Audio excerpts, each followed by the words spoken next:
While medieval women served in silence, Viking women divorced, ruled, traded, and conquered, rewriting everything you thought you knew about the Norse world. Let me start with a bombshell that will shatter everything Hollywood taught you about the Viking Age.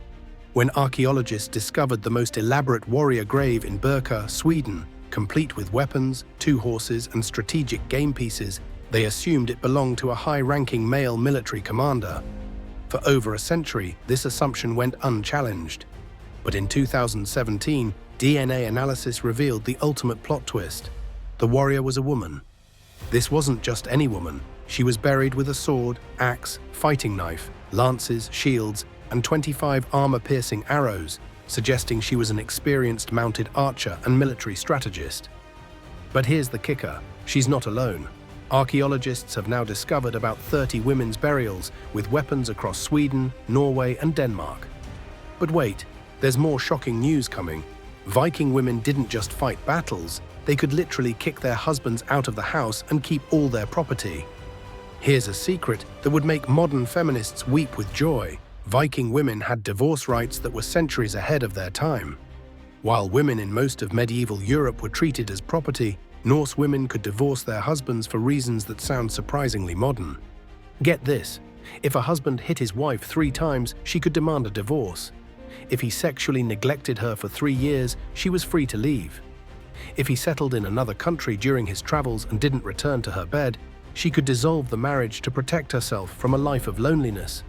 And here's the best part: if she divorced because of mistreatment, she got to keep her land and property. The process was shockingly simple. Often it was enough for either spouse to declare divorce in front of witnesses. Foreign travelers who encountered the Vikings were actually perplexed by how easily women could obtain divorces. Many Viking women married and divorced several times throughout their lives, and they rarely had trouble becoming economically independent afterward. But their power didn't stop at divorce courts. These women were literally creating international trade networks while weaving in their homes. Here's something that will rewrite your understanding of Viking expansion. It wasn't just male warriors who built the Viking Age. Women's textile production was so crucial that one archaeologist argues it actually gave birth to the entire Viking era. Recent DNA evidence has shattered another myth about Viking expansion. For decades, historians assumed that Viking raids and colonization were all male affairs. But genetic analysis of ancient Viking remains shows that women were crucial participants in overseas expansion. The mitochondrial DNA of ancient Norse and Icelandic people closely matches that of people from the Orkney and Shetland Islands, proving that women traveled with men to establish new settlements. But these traveling women weren't just passengers, they were wielding mystical powers that could literally predict the future. Here's a secret that reveals the spiritual heart of Viking society. Women held the most powerful religious positions as völur, female seers who practiced seeresses, a form of sorcery and divination. These weren't just fortune tellers at a local fair. They were revered figures who could predict the future, influence events, and communicate with gods and spirits. The völur operated in the mystical space where human and divine intersected. While Norse mythology includes male gods like Odin, who also practiced seeresses, women held a unique authority in these spiritual activities. In a society where physical power often defined status, the völur embodied a different kind of strength that transcended mere physical dominance. Norse society recognized women as powerful intermediaries between humans and the gods, giving them an authority that was both revered and feared. But the real shock comes when you discover what archaeologists found in their graves: treasures that reveal international connections spanning continents. Recent archaeological discoveries have uncovered Viking women's graves that read like treasure maps of international trade. At Skumsnes farm in Fitjar, Norway, archaeologists discovered 3 wealthy Viking women's graves from the early 9th century, filled with artifacts that span continents. The treasures include rare jewelry, silver coins, glass beads, and even a triangular brooch with glass mosaic and gold enamel suspected to originate from Ireland or England. But here's the most intriguing find: a carved stone shaped like female genitalia, dubbed the vulva stone, placed where the mast of a stone ship would be. Archaeologists believe this served as a marker to indicate the grave belonged to a woman.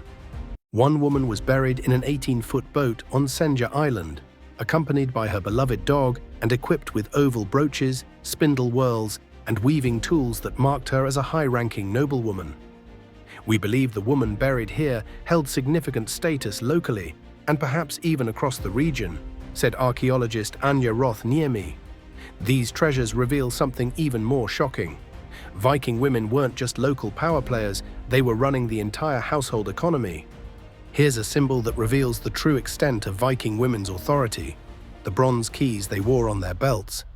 These weren't just functional items, they were ornate works of art that served as status symbols representing a woman's control over the household's resources and finances.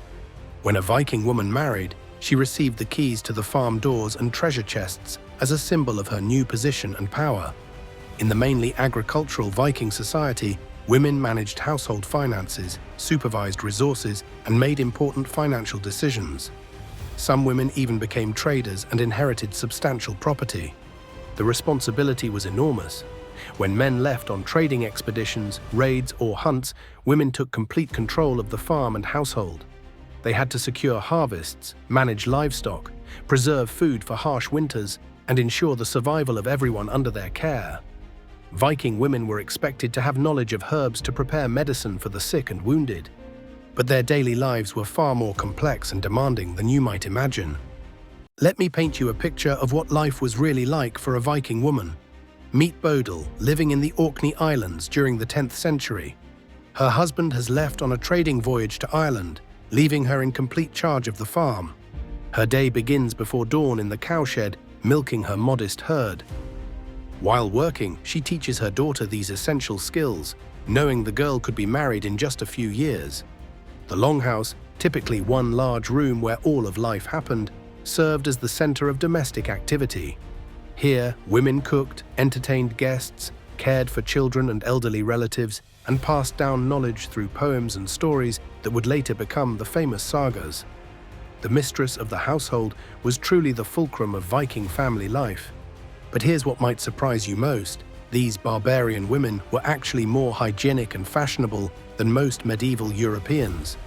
Forget everything you've seen in movies about dirty, unkempt Vikings. Archaeological evidence reveals that Vikings, especially women, were remarkably concerned with personal hygiene and appearance. They bathed every Saturday. The Scandinavian word for Saturday literally means bathing day. Viking women used natural ingredients for makeup and beauty rituals. They darkened their eyes with charcoal and soot, used crushed berries for lip color and blush, and applied oils and animal fats to moisturize their skin against the harsh climate. They styled their long hair in intricate braids and used combs made from bone or wood. Their clothing was surprisingly sophisticated. Viking women wore linen underdresses that reached their ankles, with Danish women preferring plain styles, while Swedish women wore pleated versions with keyhole necklines. Over this, they wore apron dresses or hangerocks with shoulder straps fastened by elaborate brooches. These brooches weren't just functional, they were works of art made from silver, bronze, and gold, often decorated with intricate patterns and symbols. Their diet was just as surprising as their fashion sense. Viking women ate better than most medieval Europeans, with a varied diet that would impress modern nutritionists. They typically ate 2 meals a day: dagmal in the morning and natmal in the evening.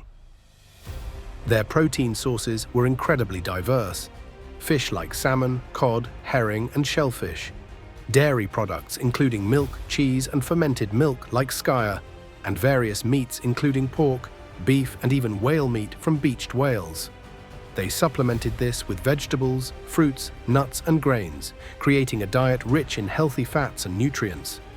But perhaps the most shocking revelation about Viking women challenges our deepest assumptions about gender roles in the past.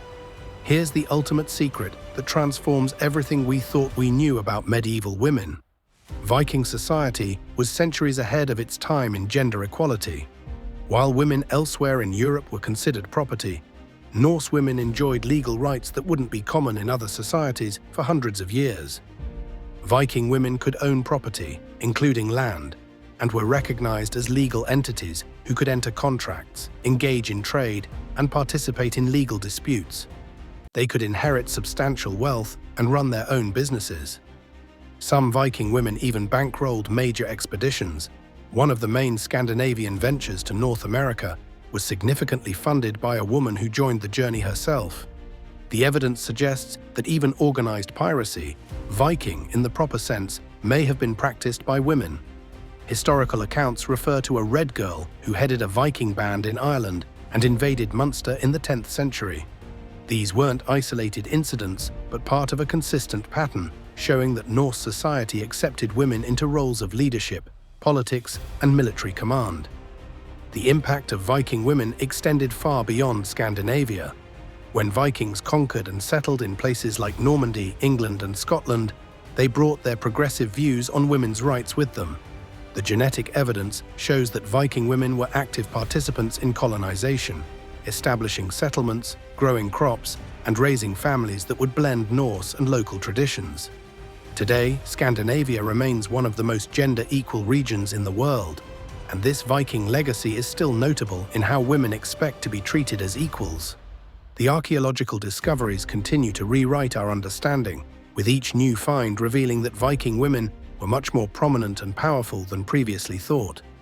So the next time someone tells you that gender equality is a modern invention, remind them of the Viking women who were divorcing abusive husbands, commanding ships, building trade empires, and wielding mystical powers over 1,000 years ago. These weren't just survivors in a man's world. They were leaders, innovators, and pioneers who helped shape the course of European history. The real question isn't whether Viking women were powerful, it's why it took us so long to recognize their extraordinary achievements.